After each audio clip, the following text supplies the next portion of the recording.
Early signing day is right around the corner, and guess what? Colorado's trending in the worst direction possible.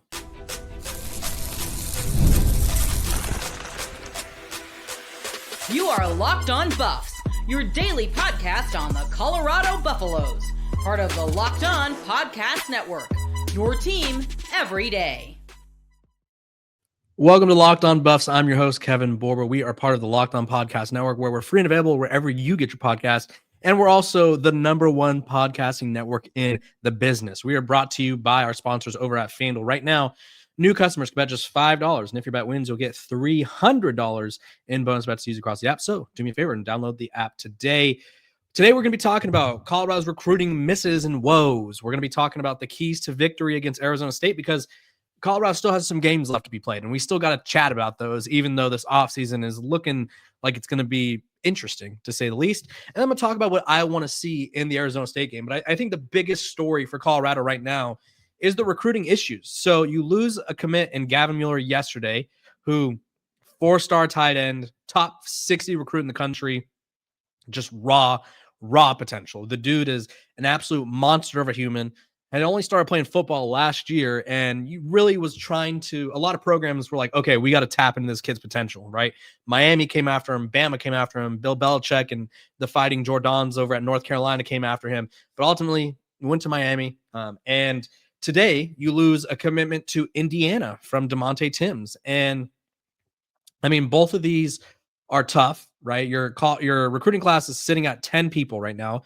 And I think that there's a huge problem with Colorado right now. And this is sort of the big issue with where Deion Sanders, I guess, views this team's future, right? Because, and I put this on Twitter, but just about a month ago, Coach Prime said after a loss, and someone asked him, how do you explain this to recruits and parents? He said, quote, if you a dog, you want to come here and right the wrong. If you a cat, you look at the scoreboard and run. Which one are you, a dog or a cat?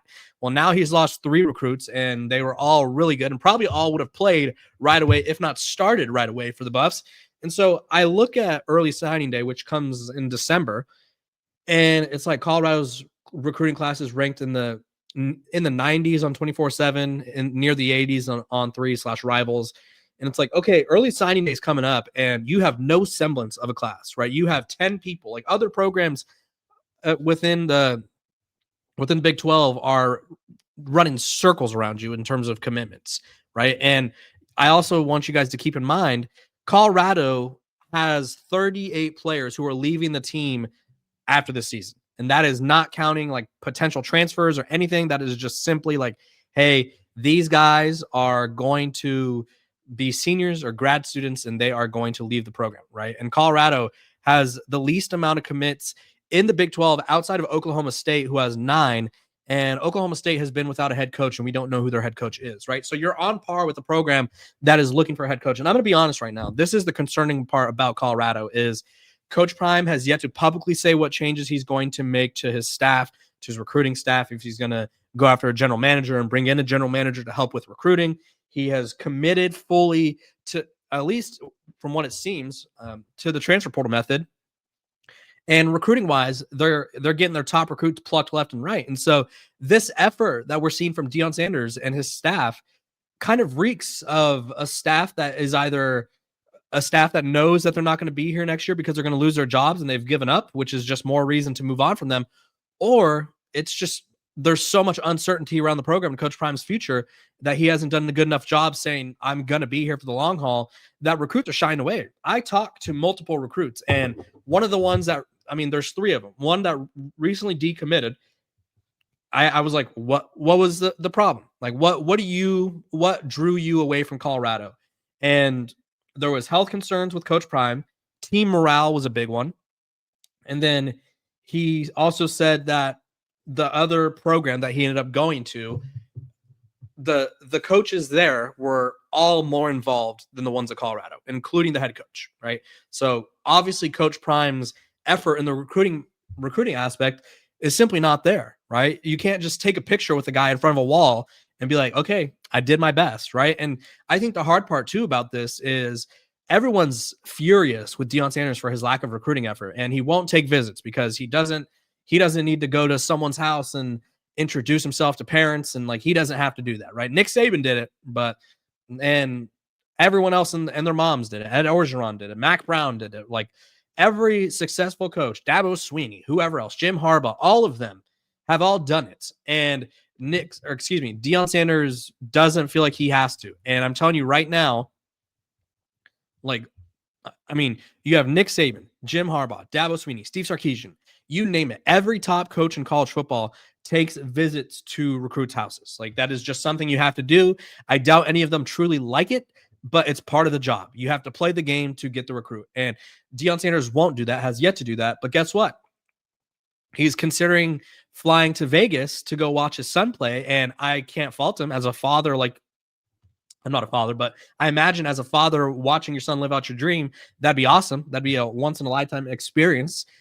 But I can tell you right now, the pushback that he's going to get if he does that from fans who are like, okay, so you can make a quick trip to Vegas and you could fly to Dallas or Canton, wherever you live in Texas during the bye week, but you can't just hop on a plane and a private jet, mind you, and just go say hi to a recruit at a school or go stop by a recruit's house for half an hour, and just be like, hey, like really interested in you. Like the Deion Sanders recruiting experience, and honestly, this offseason is going to define his tenure, right? The way that he and his staff attack recruiting, the transfer portal, it's going to define his tenure. Because guess what? You're going into the signing day, hopefully with 10 commits. I mean, I'm sure more programs are going to come after your guys harder than ever now that they're seeing sort of a leak in the boat. But you have to fully understand, like, you're going all in on the portal again. And we've seen that kind of work, and we've also seen it not really work, right? For Deion Sanders, it kind of has worked at times. Like last year, they brought in a great group, but it was also complemented by Shedeur Sanders and Travis Hunter, and they hit a lot of the problems that team had. And I just don't really know, because Colorado brought in around 30 this year, and I would say about 7 to 10 of them hit. If you're bringing in 60 and you're basically hitting on, we'll call it 10 out of 30, like if you're bringing in 60 and you hit on, say, I don't know, 15, 20 of them, like you're hitting on less than half, I'm telling you what, it's going to be a rough season next year, right? All of these recruiting issues that Colorado is experiencing right now is a microcosm of where this program is at right now. They have to truly decide how bought in they are to rebuilding this team. If they think they're just going to go into the portal and pluck out talent each and every year and be like, you know what, we got a contending roster this year, or one year it's like, we took a step back, but there's always next year, right? We're going to dive back into the portal. Like, I'm very concerned. If you're a Colorado fan, you should be concerned, because it doesn't look like they're trying at the moment. And you really, I mean, when they recruit, they're good. Like, that's the hardest part, is they are hitting on the recruits that they bring in. Julian Lewis looks like a potential star. Or Marion Miller is one of the best receivers in college football. You can't convince me otherwise. Yaya Atia, the dude had played football for like months at a time. Like, he had played football for months, comes in from Egypt, goes to the international program. He's a core piece of that offensive line moving forward. He's been really good. Brandon Davis Swain, really good, right? They have brought in recruits that are good, yet they miss on a majority of their transfers, and they're like, you know what? Let's run it back next year. Let's do it again. Like, that is the definition of insanity, and it's quite baffling that they keep trying to operate with this method, because it's like, hey, it's not working, but we know what we need to fix. Like, that's one of the things that he keeps saying, is he knows what he needs to change and he knows what needs to fix.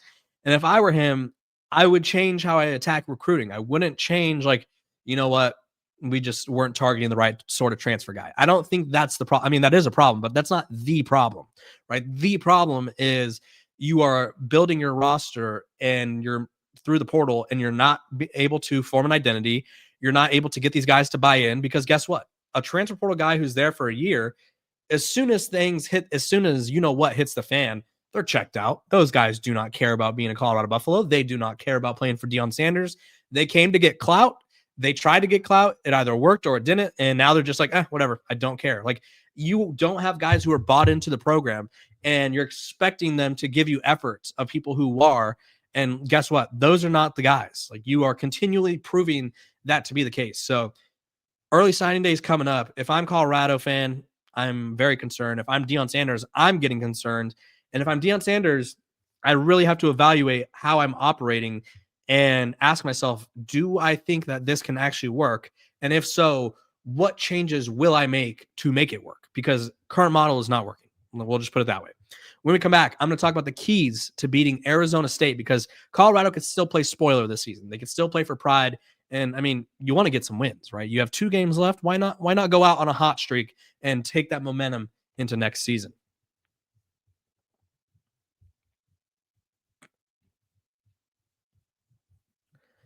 This episode of Locked on Buffs is brought to you by our sponsors over at FanDuel. The NBA is back, and there's no better place to get in on the action than FanDuel, the official sports betting partner of the NBA. Even if you miss the start of the game or you want to ride the hot hand, FanDuel has live bets on everything from who will score next to fourth quarter comebacks. Plus, you can even combine your live bets into a same-game parlay for a shot at a bigger payout. It keeps every game exciting, especially when your team is making that late push. Right now, FanDuel is giving new customers $300 in bonus bets when your first $5 bet wins. So head to FanDuel.com to sign up and play your game with FanDuel, the official sports betting partner of the NBA.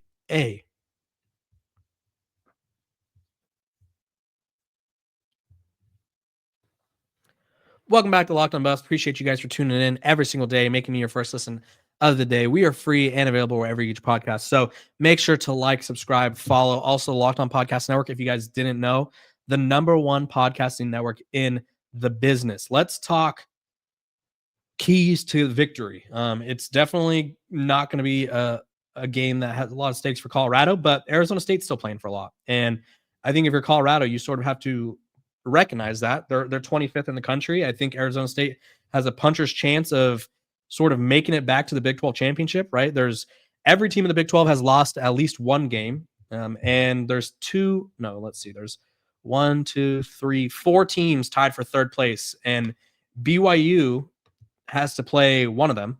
So Cincinnati is either going to move up or down, but BYU could also see their ranking, their standing in the conference race impacted. So this game means a lot to Arizona State. Don't let anyone tell you otherwise. And it's one of these things where Arizona State's favored by 7.5, but this is certainly not the Arizona State team that we thought it would be, right?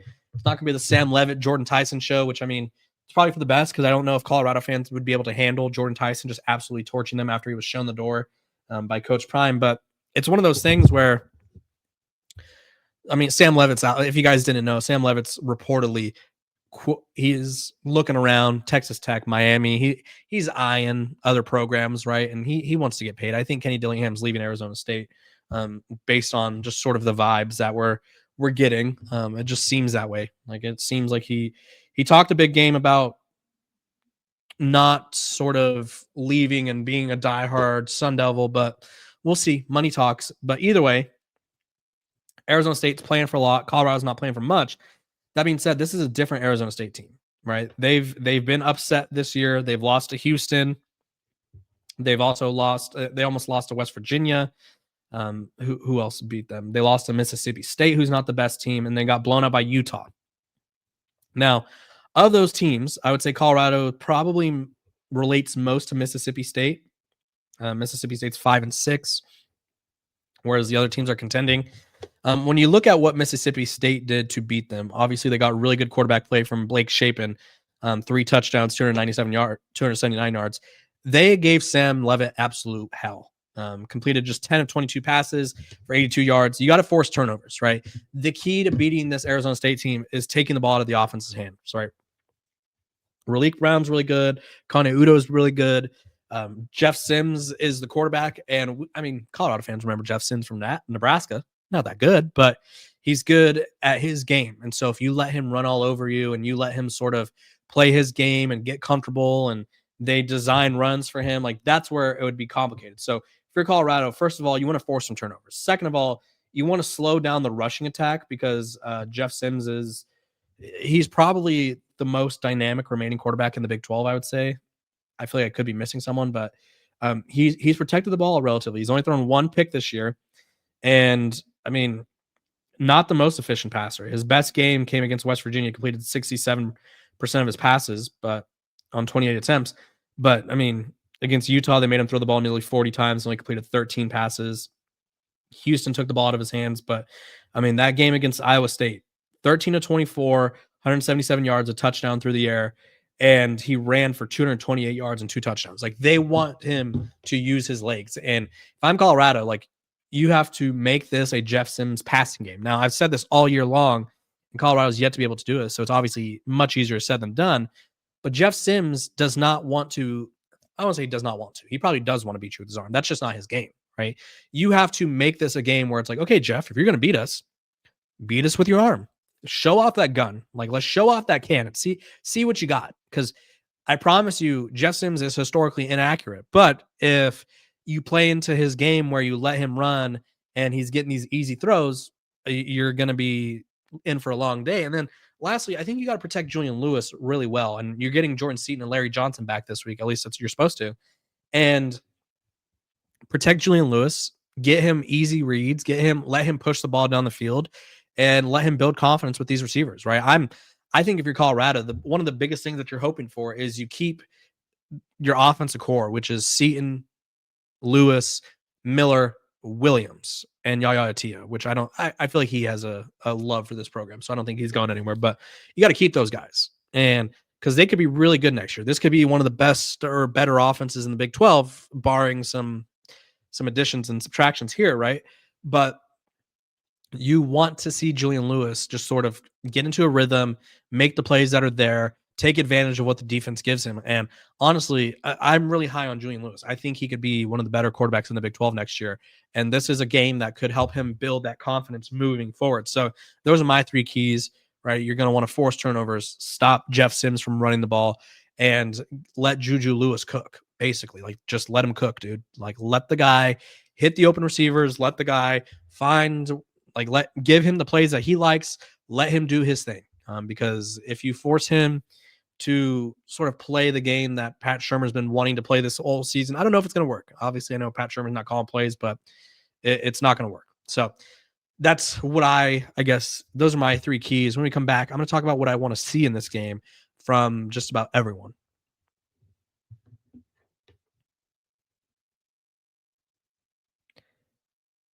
Welcome back to Locked On Buffs. Appreciate you guys for tuning in, making me your first listen of the day. We're free and available wherever you get your podcast. Do me a favor, like, subscribe, follow, so we can keep having fun. And also, I need to let you guys know that Locked On, we're the #1 sports podcasting network in the business. So if you haven't hopped on, subscribed here, you should. And if you have a favorite sports team elsewhere that you want daily coverage on, go check them out, because we got every team covered under the sun, just about every sport, right? So there's so many great talents around the Locked On network, and subscribe here, subscribe there, and you guys won't miss out on any of the coverage. That's what we do best at Locked On, the Locked On Podcast Network. So let's talk about what I want to see in this game. Not that it matters, because I know people are going to be like, who cares what you want to see? I care what I want to see. I want to see Julian Lewis unleash it, right?